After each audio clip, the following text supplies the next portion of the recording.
Alright guys, welcome back in. In this video we're going to be talking about the hookers from position 6 in scoring down to around the 20 mark. So this is covering those guys from Andrew McCulloch here at that 720 mark down to about 500k. So those mid-tier guys, I'm just going to have a look and see if any of them are undervalued or overvalued, and if you'd like to pick up any of these in your side. So we're going to start with the Broncos. We've got Andrew McCulloch, who's our next best average at 54. Obviously, he got that average from moving to the Knights, where he had to cover for Brayley there, and they had a few injuries, obviously, and brought a few players in. He was a bit out of favour at the Broncos. He's been moved there, scored really well. He's back at the Broncos now, and it sounds like there's a chance that any team could possibly pick him up. In the meantime, they do have Jake Turpin as well, so we'll look at both players here. But what I'm seeing with McCulloch is he's not going to be getting the minutes that he's going to want to or need to hit that 54 average. So we're just going to have to leave him.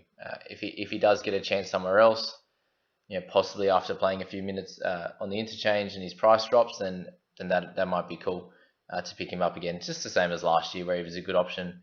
I brought him in. He did well until he got injured there in round 11. But you can see his scores there. When he does play the 80, he even scored a few tries, but he's averaging over 50 when he's playing there. So did really well there. But we'll look at Turpin now, and it looks like he'll be playing the bulk of the minutes, and is at a decent price at 530. You can see last year's average is 45, but for a price range of 530, you're looking at a sort of a high 30s break even. So based on his average, he has a little bit of room to move. It's just going to depend if he gets the 80 minutes. So you can see he still scores fairly well, even at around the 60-minute mark. You can see 47, obviously 33 in there, but 52 and 47. So these are all scores that are gonna bump up his price into the 600. So there's a little bit of him being undervalued here, but it just depends on what happens with McCulloch. They obviously like Turpin, and that was the reason why he moved into that starting spot over McCulloch.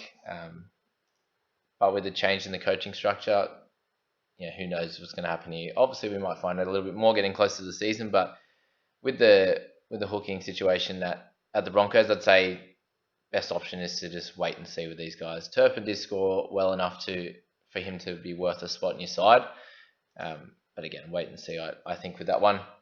The next one's going to be Reece Mahoney. So 680, he comes in next at 51 average with the Eels, and you have a look at his scoring. He can be a little bit inconsistent, and only has 1 to 2 really big scores in that season. So you got a 75 in there and an 86 with a 63 earlier. But there's a bunch of games there where he gets around the 40, he gets the random 20, as you can see. Only thing to worry about with him there is he started playing a few less minutes at the back end of the year.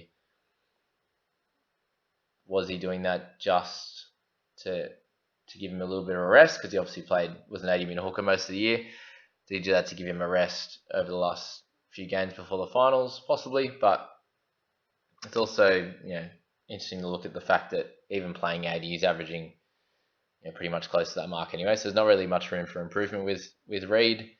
I don't see it anyway. Obviously, he's a young talent coming up, having played 3 years now, but I just don't see the chance of him improving. So we're going to go to Reece Robson.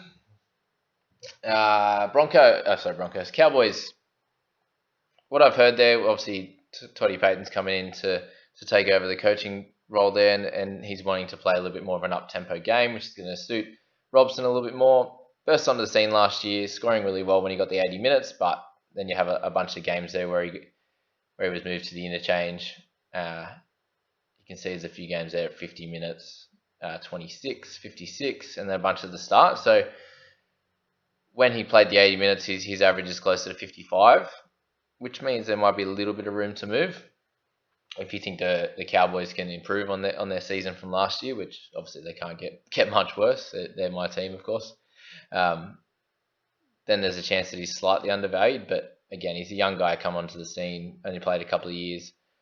Will he see the improvements to be up to gun level and keep him for the rest of the year? I don't see it. I think there's a good chance that he averages in the 50s, but I'd probably just rather pick one of the top guys, spend the extra couple $100K and and know that you're going to get around 60 as an average or 60 plus. If you're looking at McInnes, for example. That's my thoughts with Robson. I do like him as a player, but just some inconsistencies there with minutes, especially when they've got a few guys that are going to challenge for him on the bench with Granville, etc. There. Jakey Friend. So my main issue with Friendy is that he's obviously getting older and having a bunch of injuries these days. Like you look at last year, and he did play the majority of the games, but did only score at 46.5, and you can see, with a career average of 51 there, he's on the downtrend. If you look at his scores last year, when he didn't have that many injuries, like he had a reduced game in one of them and missed a couple of games, but when he's played the majority of the year and averaging 46, he's not someone that I'd want to be looking to bring into my team. We've got Brandon Smith, who's our next one there, 602k. Harry Grant comes over to the Storm. He's not going to be playing in the exact position that he wants to. You can see when he does play that position, he does score well. You've got a 54, a 64, a 34, and a 59 there when he does play the full 80, but he's not going to be playing that position. He's suitably priced to the position he played. Obviously, he's getting around 50 minutes. But there's not too much room to grow with Smithy, I don't believe. I spoke about Turpin, and then Joshy Hodgson was going to be the last one to talk about in this group. As I said, guys, anyone else in this section here, I don't think is worth it. Even getting close to their average, they might get close to it, but there's no upside, and they're not really relevant, I don't believe. But if you've got any questions on a few of those guys in the middle tier there, then please let me know. Guys, make sure if you're enjoying it, please hit the like button and subscribe. Let's try and grow this channel, and we'll see where we can take it, hey? Joshy Hodgson. So let's look at last year. Played 9 games. Alrighty. Plays the 80. So you've got that there. But you look at his scores there, playing 80, 47, 39, 26, 39, 36. There's one score of 50. And then he's got a 49 in a 90-minute game. You know what I mean? So, yes, he's priced at 502k, which puts him at a